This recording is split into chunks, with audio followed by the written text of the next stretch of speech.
This series is intended for mature audiences.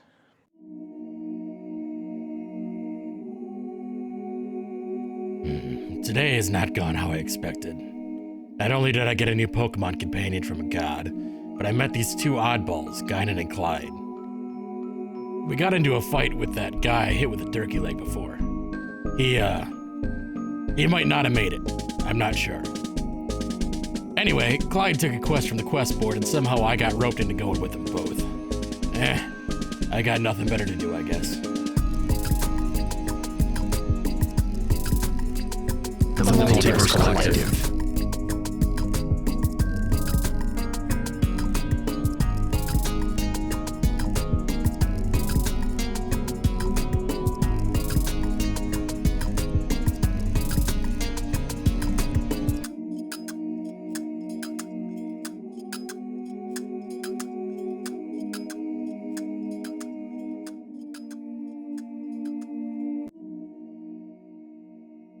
We join our heroes the morning after the selection ceremony. You guys got your partner Pokemon that will be with you through thick and thin, and the last thing that we did was one of you was given a quest scroll. Yes, I wouldn't say I was given. I would say I just sort of took it and didn't even think about reading it before leaving. That tracks. Yeah, So, Clyde, you are on your way out of town. You don't even know where you're going. And Guinan and Brutus, you guys are walking behind. And I will say, the last thing, or not the last thing, but one thing that you guys notice as you are walking out, and now, it's the morning after the big ceremony. So people were out very late. It's still pretty early in the morning, so it's pretty quiet. But as the kind of hustle and bustle dies down, one thing that you guys see is a big marble statue. And it's like a marble statue with some like gold and gemstone inlays. Obviously very, very well kept and very dear to the city. And you see, as you walk by, a plaque that says, "The Three Legendary Heroes." And all three of you would know that those three legendary heroes are, of course, Sven, Chosen of Gigas, Clyff, the Arrow Master, and Cyrus, Slain Jarl of Bandmeddyrbyen. Yeah, that's it. Those are the three. Mm-hmm. Those are the three. One of those seems undeserved, but... It should But say the who's two counting? heroes in my eyes, but, But who's counting? yeah. Yeah, and we zoom in as you guys pass the statue. We zoom into the party. Clyde would probably just not even pay attention to the statue. Just like pretend it doesn't even exist and walk past. Yeah, Guinan's in the same boat. She's trying to jump up and look at the quest scroll that Clyde is holding over his shoulder, but she's so fucking short she can't see it. She's just jumping up to elbow height. Yeah. I'm imagining Clyde hasn't even unrolled it and it's still just rolled up. Clyde's just walking out of town, has no idea where he's going. Yeah, Guinan's just acting like an erratic toddler. Just hey, where are we going? Where are we going? What's up? What are we doing? Let's read it. Come on. Perhaps we should look at the quest. We don't even know if we're going the right direction. Clyde's just going to take the quest out of his pocket, the quest scroll out of his pocket, and just give it to Guinan instead of reading it himself. She, all but rips it open. You see that this is a quest scroll. The details of it are scrawled pretty quickly. And from what you can see, it is from a local innkeeper about a day's travel north of Bandmeddyrbyen, where you are now. It's an inn called the Allfather's Hearth, and the owner is saying that his food stores seem to be broken into every night for the past fortnight or so. And he's looking for a group of adventurers that will help him get to the bottom of this. In addition to this, you also see a very crude map of like, here's Bandmeddyrbyen, here's the road, here's like the next little town, and there's like a dot with the inn right off the road, and it shows it says it's about a day's walk. I'd love it if there was just like a little scribble, like a kid's scribble on there, and it's just like, what the fuck is this? It's like 1.5 steps above that. Like, you can read it and you can understand what it's trying to infer, but that's really about it. Guinan is unimpressed. Brutus can't read.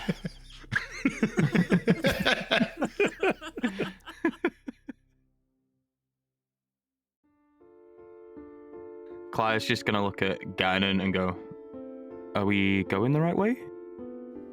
Are we going the right way? Do I know if we're going the right way? Yeah, you guys have just inadvertently started heading in that direction. Perfect. Overconfidently, I turn to the group and I'm like, yep, this is it. Let's go. You know what? Just to lock that in, and because I think this is going to be fun, roll me 2d6 plus special defense. Well, hell, I rolled natural 12. So Okay. suck on that. I Damn. don't remember what my bonus is. Guinan, +1. Yeah. you, for just a second, you're walking, and all of a sudden, your field of view is pulled out of your body, and you are able to, your field of vision goes up into the clouds, where you can see like half of the continent, and you see a red line go from Bandmeddyrbyen, like a dot on Bandmeddyrbyen. You see a red line, and you see it follow the road that you guys are just getting on, and you see a big red X where it shows the inn, and then you shoot back down into your body, and you are still able to see this red path. Nobody else is, but you are. I am a god. Clyde's just gonna turn to Brutus and be like, don't worry, she's just using Sinnoh maps.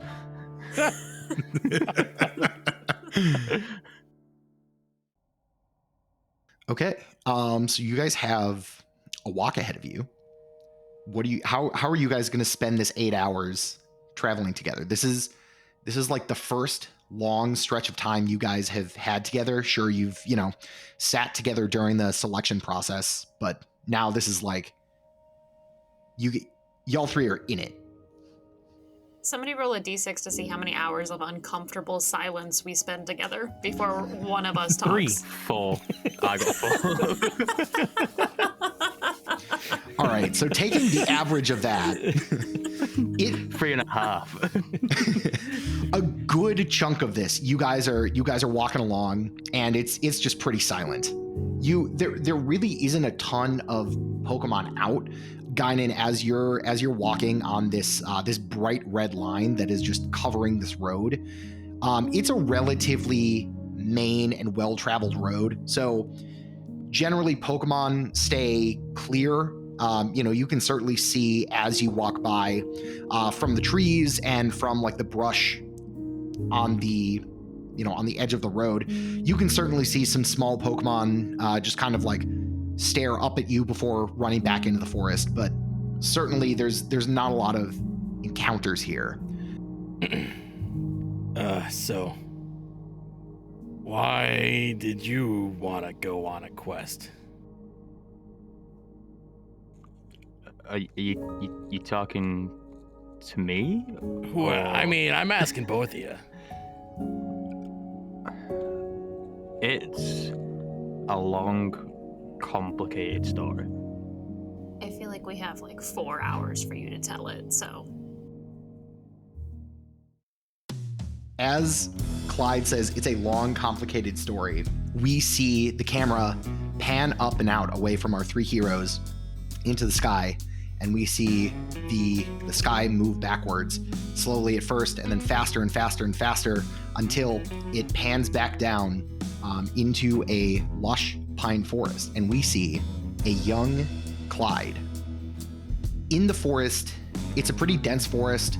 You're kind of away from a path, in the middle of BFE, as it were. So you and your mother, Sasha, are in the forest taking a look at some berries. How old would you say Clyde is at this point? He's probably around 8 and 9 years old. Yeah, that's what I was thinking. And so you two are having a walk in the forest, and you see Sasha point up at one of the trees. Jesus Christ. Sorry. The answer is of course. What kind of a game would be running if she wasn't? For listener clarification, I asked if Sasha was a MILF. Anyway, carry on. This is Norse Sinnoh. Everybody's hot. So you see Sasha take a look at one of these like evergreen trees and points up to a cluster of bright red berries. And she stands up on her toes and pulls it down to your height, Clyde. And she says, "Honey, look, we're able to tell which berries are poison and which ones aren't by the colors. You can see these berries, these are lepa berries. These are really good to keep you going if you're lost in the woods. And you can always tell because even though the lepa berries and the poison holly berries are on very, very similar looking trees, you can always tell by the pattern of the spines. I don't know what the pine tree leaves. The needle pattern? Needle pattern. You can see these have spines that stick out of the branch in 4s. So you need to remember, if you count 4, have some more. If you count 3, leave them be. 3, leave them be. 4, give me more. Got it. Very good. And she kind of holds it in front of you and says, "Here, why don't you pick these? We can bring them back, and we can save them in the cellar." Okay. And Clyde would pick them so horrendously. He wouldn't use any like grace or care. So he'd just be like yanking them straight off like the branch. Like half of them are smushed in his hand by the time he's like, "Here you go, Mom." And Sasha takes these in her hand, and she just kind of looks at you and gives you a warm smile, and she says, "Very good, dear. These will... Well, not all of them are whole, but you know what? That's okay. Instead of just putting these in a jar, we can go home and we can crush them up even more, and we can put them away, and then later on, maybe you and me, we can bake a nice pie from them." You see Clyde just get overexcited and just like, "Yeah, pie." That's the spirit, dear. Now let's head back. Let's head back home, okay? Okay. And as we zoom out from that scene, we see the sky moving forward. So day turns into night, and once again we flash forward until we see it last on the night, and there was a new moon out. So as we zoom in on this dark night, there's no moon up in the sky. You know, it's cloudy, so not even stars are there, and it's very dark. We zoom into a small clearing in this pine forest outside of the southern edge of the Sinnovian subcontinent.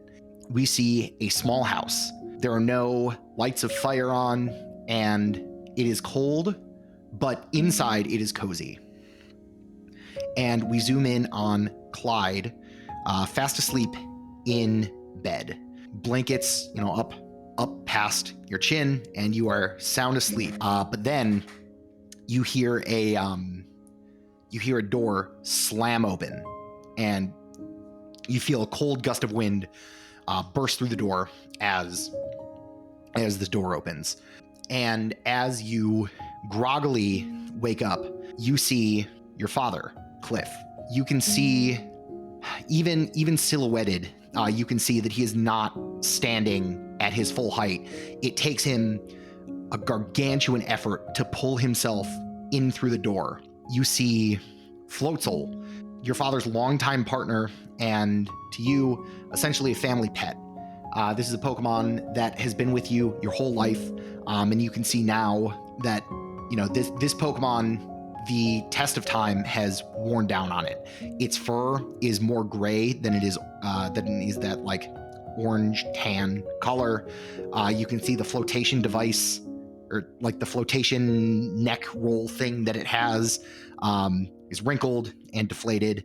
And you can see both of these Pokemon, or both Pokemon and Clyde, are bloodied and battered, and it is taking all of their strength for them to pull themselves through the doorway. Clyde would just look at Clyff and be like, "Dad, where's Mom?" You see Clyff pulls himself to like a crudely made kitchen chair, steadies himself, and reaches for a bottle that's on the table before his arm gives out and he coughs.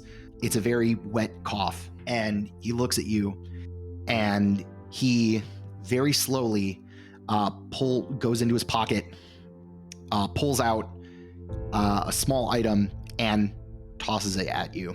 You can tell, I mean, he's usually a quiet person when you're not actively training with him, but you can tell that something more is up. Clyde's gonna look at the small item, and after realizing what it is, he's gonna start tearing up, and he goes, "Where's Mom?"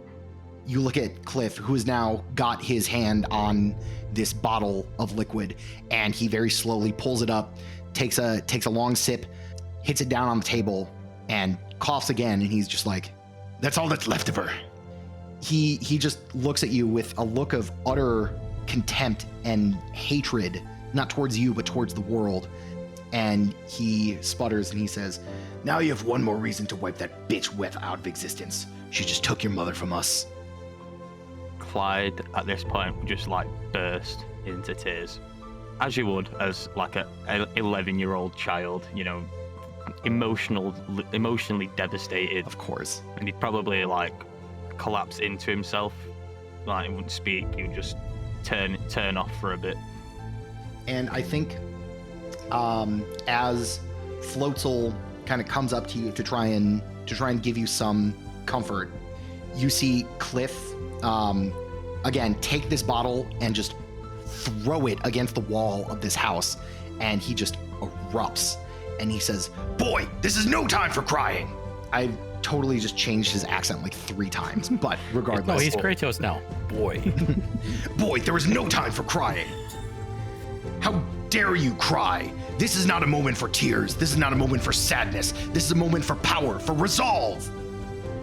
You need to be stronger than ever." But I don't know. I don't know how to be strong. "Yeah, well, neither did I, and we figured it out. Oh, okay. Tomorrow, wake up, make me breakfast while I recover.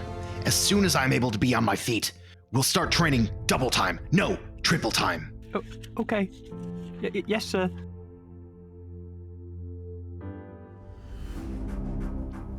And one more time, we zoom out and we see another cycle of days to months to years. Clyde, as we come back in, we see another kind of hollowed out area of this forest where Clyff has made an impromptu training area. You see there are a couple of like archery targets, and you see there are some crudely put like swords and some other like martial weapons, and you see Clyff holding kind of like a straw training dummy, and you see Clyde to the other side holding a dagger. This is, Clyde, you have been subject to, at this point, probably 2.5 years of this just grueling training regimen. And this is, a day very similar to most of the others that your father is with you and not out, raiding the Nine Hells. And you see he is holding this like big dummy, and he's like, Clyde, show me your skills now. When you look at Clyde, he's like, I imagine it's like a hot day. So, he's training in just like his pants, and you can see all over his body like hundreds of different scars from where he's just been slashed with daggers, swords, hit, scraped by arrows over these 2.5 years of training. You can see in Clyde's eyes there's just no life. So when Clyff tells him to show him his skills, he just does what he knows will make his dad happy, and just does what he needs to do. Why don't you go ahead and roll 2d6 plus attack? 9. 9. All right. You know that your dad has been recently trying to get you to work on kind of hidden blade tactics. So you take this one dagger and you stab quickly twice in the arm.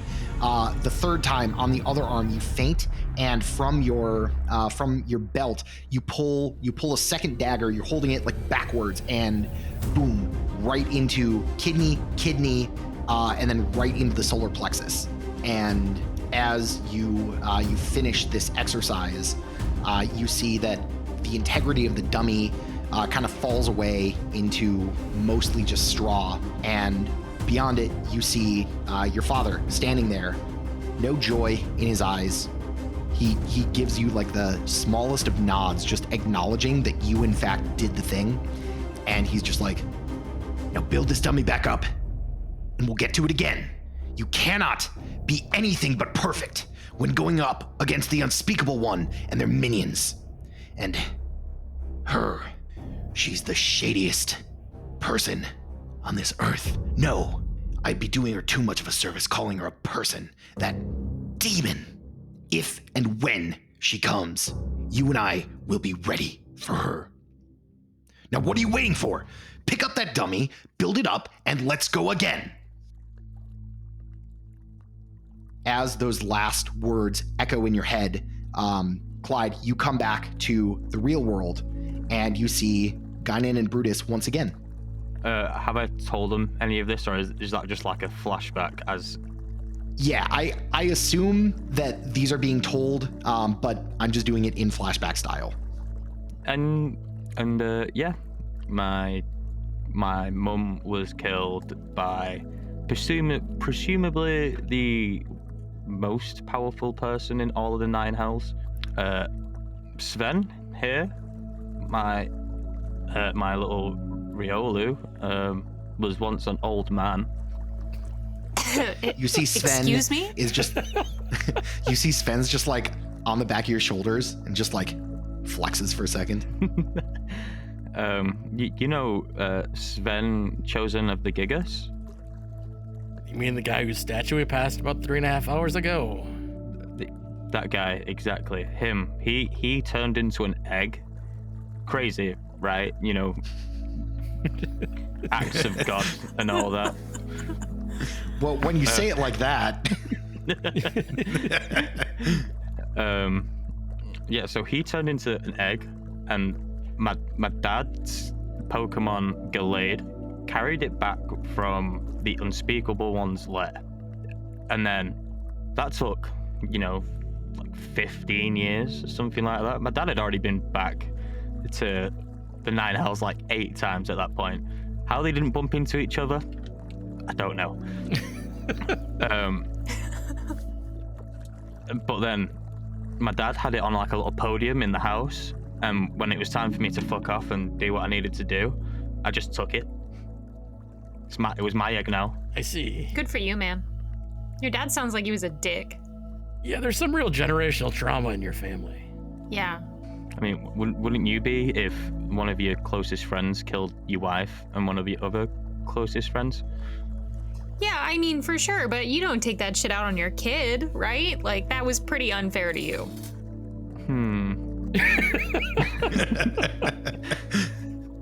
Only now are you just thinking, hadn't crossed your mind before right now. Guinan slaps him on the back. Chin up, buddy. It's all gonna be fine now. Except your mom. I don't think we can do anything about that. Sorry. Damn.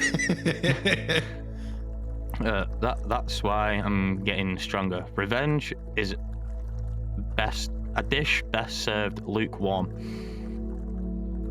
Well, the news is we're gonna have a long ways ahead of us before we're any kind of ready to fight that. I mean, we got a Sandile, a Squirtle, and a Riolu. Even though you got some special magical old man Riolu, I feel like all three of us would get our ass kicked immediately if we tried to fight something like that. I mean, my dad defeated the unspeakable one by tying arrows together and then throwing it at it. So, you know, Wef can catch these hands. I mean, if you really want to try it, but that seems like a really, I mean, I feel like we should at least have more than what we have at the moment. Oh, yes. But, you know, I mean, you do you, man. Like, it's... I feel like we're seriously underprepared. We'll get there. Don't worry. I mean, you have to train to defeat someone stronger. So, you know, at this moment in time, while we're on this quest that for some reason is 8 hours away from the nearest major city, we can get slightly stronger together. Yeah, you're right, though. That does seem like a really long walk for someone to have taken. Suppose this really poorly put together scroll on the quest board. I can't overemphasize how bad this is. How did he pay a courier to come all this 8 hours, or did he walk there and back and then realize afterwards that more food was stolen, like while he was gone? That's a good question, and I feel like we should ask him once we get there. Okay.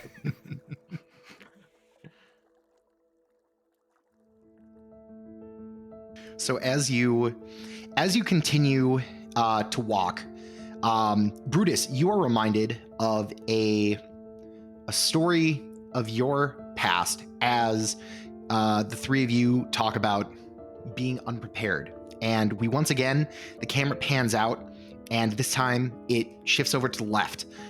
We come into a small village. So Brutus is a younger man. I mean, he was obviously older than the other group already to begin with. But he's, probably mid-20s at this point. And he is working as a bodyguard for hire with his as currently evolved Machoke named Mix. And I think as you're talking to the person who hired you, or who hired a bodyguard, and you answered the call, you see this guy looking at you, and he's just like, "Oh yeah, I mean, you have a Machoke there, and I mean, certainly you both look relatively strong, but I mean, do you think you can handle it? This is your first job, and me, a petty king. I mean, I'm a big deal." I mean, look, you asked for a bodyguard, you hired a bodyguard. I'll do what I can to help you out. All right, well, if you say so. Our journey is about 3 days. We'll be going as far as we can until we can't see anymore. We'll make camp, and we'll be up late and out early. But That's if you fine can, for me. If you can get us through the Fenlands in 3 days, then you certainly deserve the reward here. And we flash forward to later on in this journey. You and Mix are walking at the front when all of a sudden you hear a commotion from the back of this small convoy, and you see a group of bandits, just a couple of them, but you see there are about 2 bandits, and they each have a Pokemon with them, and they are one of the members of the convoy noticed them, but they are currently trying to shake you down from the back. As soon as he's aware of it, he looks over at Mix. He goes, "You know what to do. Let's go to it." Mix nods and immediately runs in. As you two go and begin the oft-practiced maneuvers that you guys have as bodyguards for hire, what does it look like? I think they start. What are we fighting? What are the Pokemon that they have? Yeah, so you see two guys. One of them is pretty tall and lanky and has a pseudo-wudo that is currently has like waddled its way in the middle of the convoy and is blocking the path. And you see another one with a Houndour. This guy is bigger and stockier, and has this Houndour that has smoke and flame at the corners of its mouth, growling and doing the threatening. As soon as he sees the Sudowoodo, he looks at Mix and goes, "Mix, take it out!" And Mix immediately goes in for a low sweep to take its feet out from underneath it. Yeah, and you and Mix, you've practiced these maneuvers before. Mix knows what he's doing. And you see Mix completely catches the Sudowoodo off guard. He goes right for the ankles, and the Sudowoodo immediately falls over on the ground prone. And as the first guy, the trainer of Sudowoodo, as he turns his head to notice, you are right up in his business. Oh, yeah. So as Mix is taking down the Sudowoodo, Brutus is just running in. He's just going to lay this guy out with a haymaker. Just straight line to the face. Yeah, and basically this guy's head turns into your punch. You've practiced this before. Mix's angle is such that that he basically turns his head into your fist. Mm-hmm. And this tall, lanky guy, he's got about 4 or 5 inches on you, but you hit him right in the bottom of the chin, and he was not expecting it, was not bracing for it. He also goes right down. You see this other guy point at Mix, and this Houndour changes course and jumps in the air and gets a ball of flame in his mouth, ready to strike Mix. Oh, I'm gonna feel bad taking out a small dog. Brutus sees it coming and goes, "Mix, seismic toss it." Mix nods and is able to use the momentum of this Houndour against it, and basically grabs it in the air and does like a full-on suplex. So it jumps in the air, grabs the Houndour, and spikes it on the ground. And Mix rolls out of it, and you two look at this bandit, this one, kind of bigger, stockier guy. It immediately, in this span of, maybe 15 seconds, went from 4-on-2 to 2-on-1. Mm-hmm. And this guy just kind of like grabs his dog and runs away. And you see the convoy is able, and you see the Sudowoodo, picks himself up, but picks up his trainer and also runs back into the forest. So as quickly as these bandits came up, they have been dispatched. And so as you take your spot back at the front of the convoy, this petty king who's been hiring you nods, and he pats you on the shoulder, and he's just like, "Well, maybe I was wrong about you. You two certainly look like you are capable. You're telling the truth that this is your first outing as a bodyguard for hire?" First technical job, yeah, but we've been training for a long time.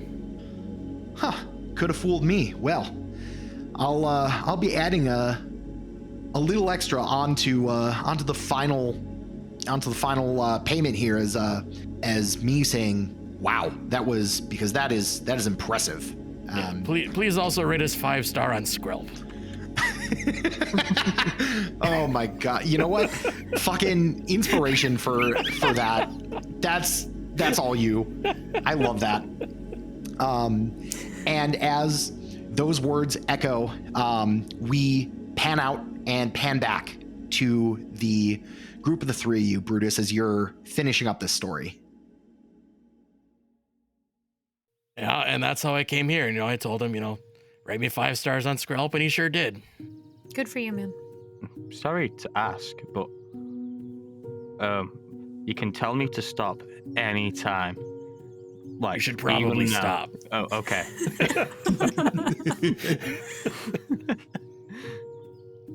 We're companions, but we ain't that kind of friends yet.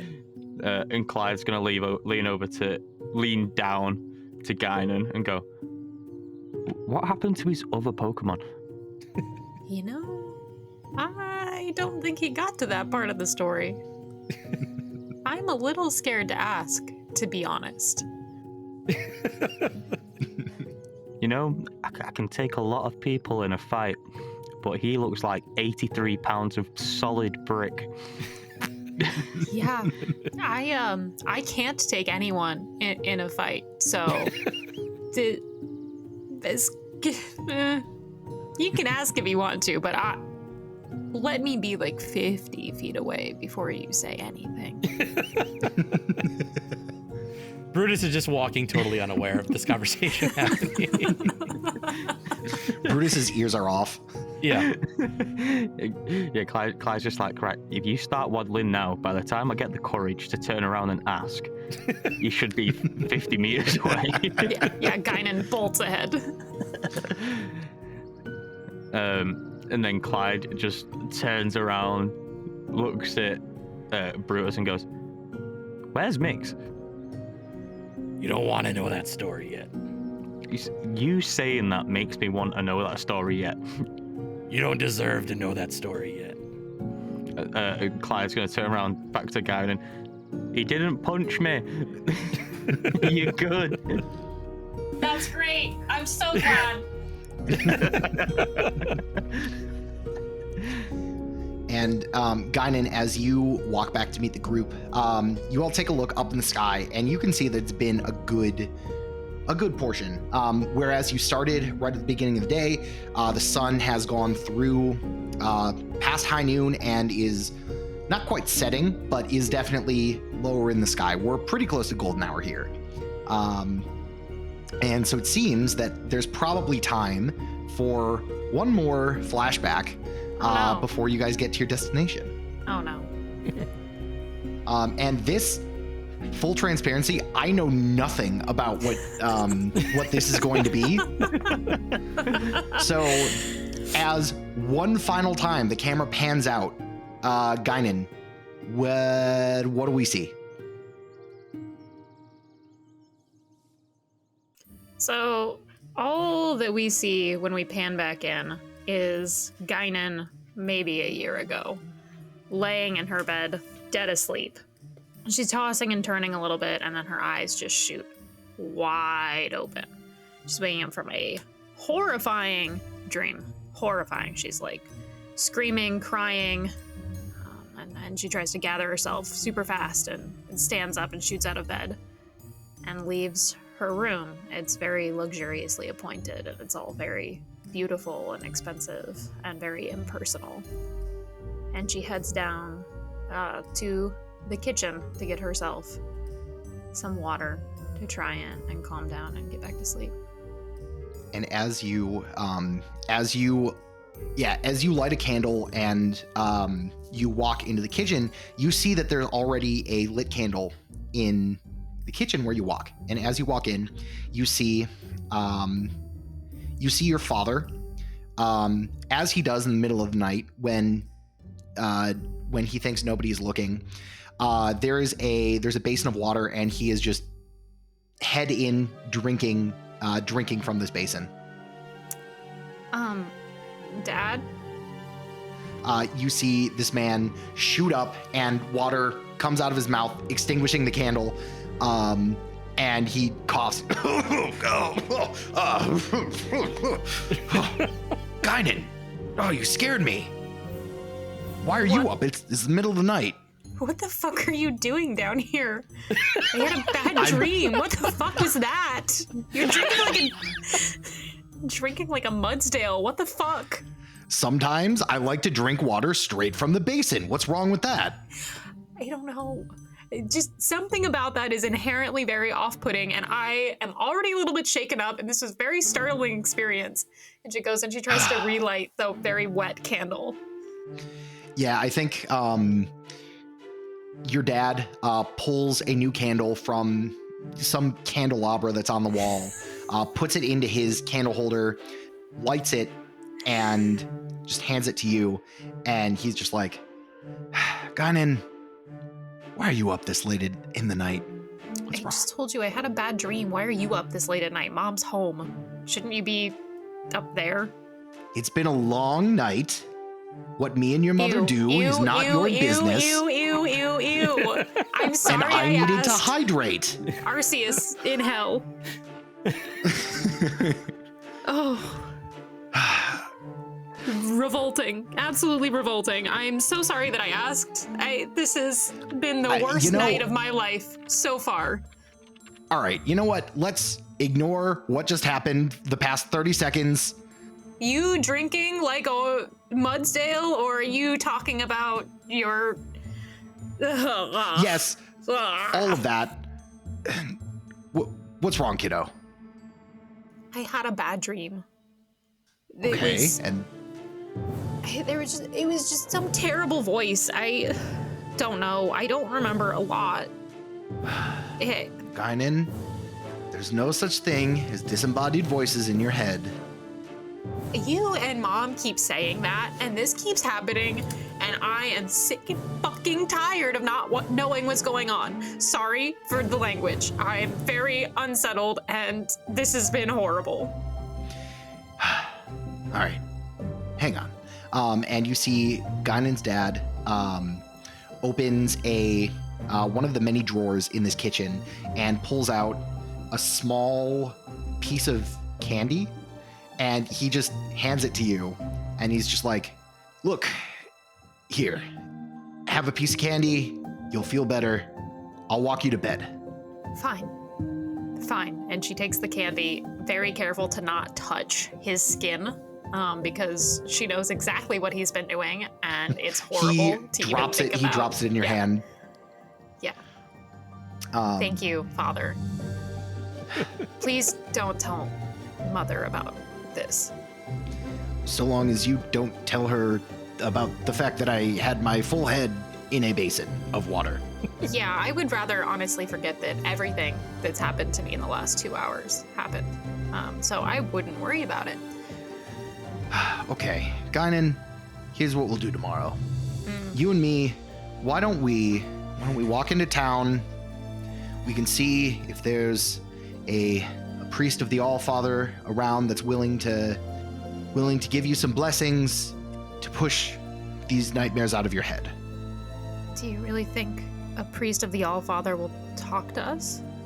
I mean, if we don't, there's nothing saying that we have to give them our names.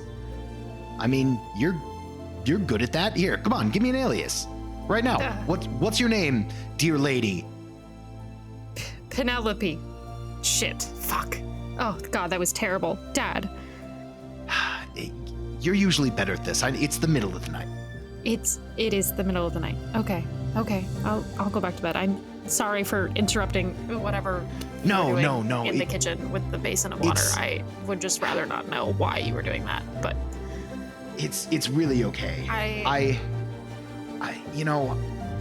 look, I want to do what I can, because a child should not be waking up in the middle of the night with these terrible nightmares and visions and whatever is going on up there. I mean, you should be more worried about, I don't know what children do these days. I don't know, betting on the Pokemon battle, or I don't know, buying things with your mother's. I am not legally old enough to bet. Thank you, though, for the encouragement. Look, both me and your mother are not going to stop you. That's great. I love that you guys are such laissez-faire parents. It's been a lot for me to have so many life experiences so early on. Again, I'm gonna take this piece of candy and I'm gonna go back to bed, and I hope that whatever you and Mother are doing is quiet. I mean, we put you on the other side of the manor for a reason. And I appreciate that wholeheartily. I want you to know that. With every fiber of my being, I love you for doing that. But Well, I need to remind you that things echo in this house and that the nightmares are bad enough. It's bad Okay, enough, well, okay? I have so you know much what? going on right now, Dad, and like puberty has been terrible. okay, look, that is something I will let you bring that up to, well, I don't know if you would want to bring that up to your mother. You know, but no, absolutely not. we have- you know exactly look, what she would say. have- That would be horrible. We have plenty of maids that can probably give you those answers. I apologize that I can't have the conversation with you. Yep, But that's okay. This is great. I'm gonna take the candy, and she's like backing into her room, like holding the door, like trying to close it and end this horrible conversation. I think Guinan's dad just smiles and is just like, okay, for the rest of the night, you just think about what alias you're gonna give the priest of the Allfather this time, all right? And he gives you a smile. Yes, thank you, Dad. We'll go first thing in the morning, and if Mother asks, this never happened. What never happened? And Exactly. he Great. lets the door close. Yeah, perfect. And She as the door pops closes, the candy into her mouth and then spits it back out into her hand. She doesn't want to know why he had that in his pocket. oh no, it was just in like a drawer. It wasn't in his pocket. Oh, right. Sorry, I forgot about that. Okay, she eats the candy. Whatever. Pocket candy. And as your head hits the pillow, you are once again transported back. And you can see, again, you've been walking for now the majority of the day. As you see, the red line that you've been following all day kind of turns slightly to the left off the road, and in the air, you see a giant red X above a rather small but cozy looking inn. And on the sign, you see a wooden sign that says the Allfather's Hearth. Not Weth. Oh my God. Guinan points at it. That's it. I think Brutus is sort of standing next to Clyde behind Guinan and just sort of looks at Clyde and goes, "Why the hell did she tell us that story?" I was going to ask you the exact same thing. Was she trying to show off that she was she is just rich? killing time, or what was we didn't She need to just- know that. Like, she could have told us what she heard in the dream, but no, we had to know her mum and dad have an active sex life.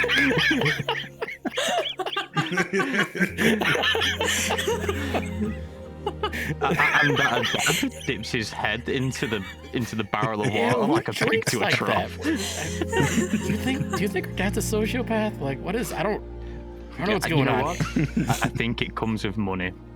I've heard people who like money have some weird tendencies. people. They're weird people. You're right. All right. Well, I mean, I guess we have to judge on a bell curve. You know what I mean?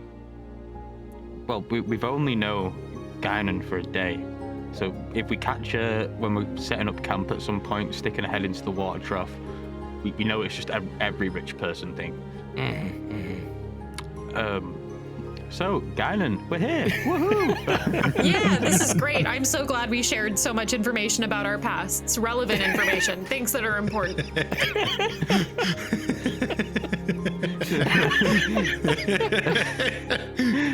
As she says that, Clyde's gonna look at Brutus and go,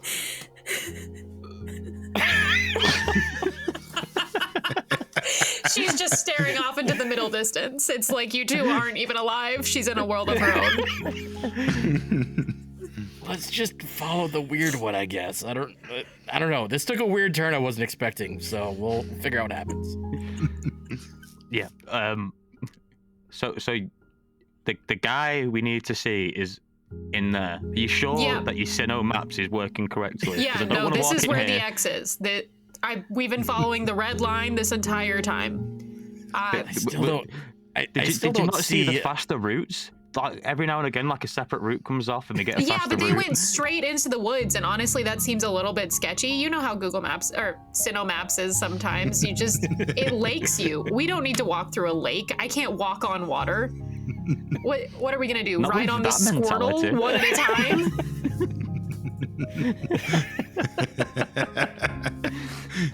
Okay, let's just go in. Let's just go in.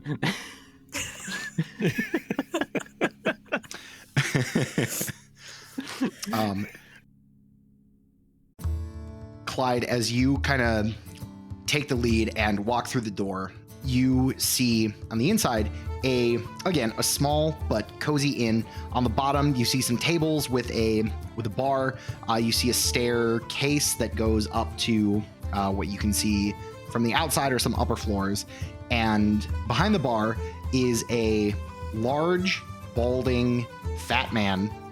He's got a beard, and he's just like shining a, I don't know why he said shining, as if he's holding glass. He's cleaning a wooden tankard of ale from behind the bar, and Santa? he just nods.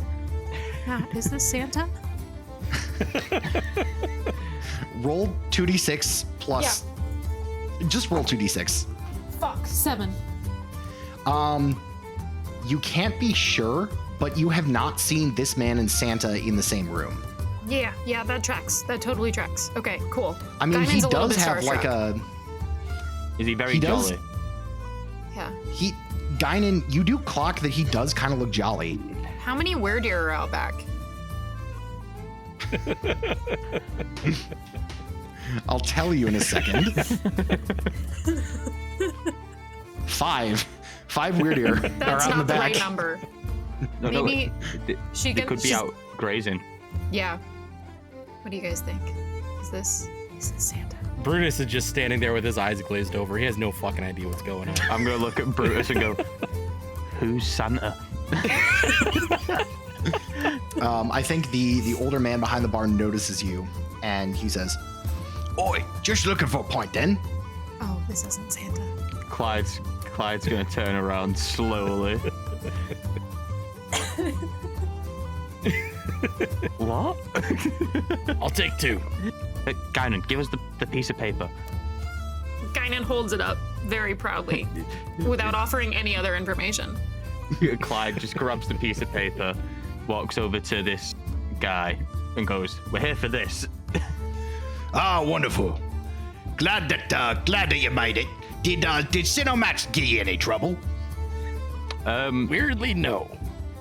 Yeah, very weirdly, no.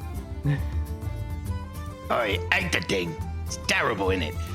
Oh, well, my manners. My name's Benzema. And you? I'm Clyde. This is Guinan, and this is Brutus. But me and Guinan have one burning question to ask you before we go any further with this. Of course, anything. Did you walk? Oh. Oh, no, We've got go two ahead, burning Clyde. questions. Your question's much more important than mine. Did I walk? Did I walk where?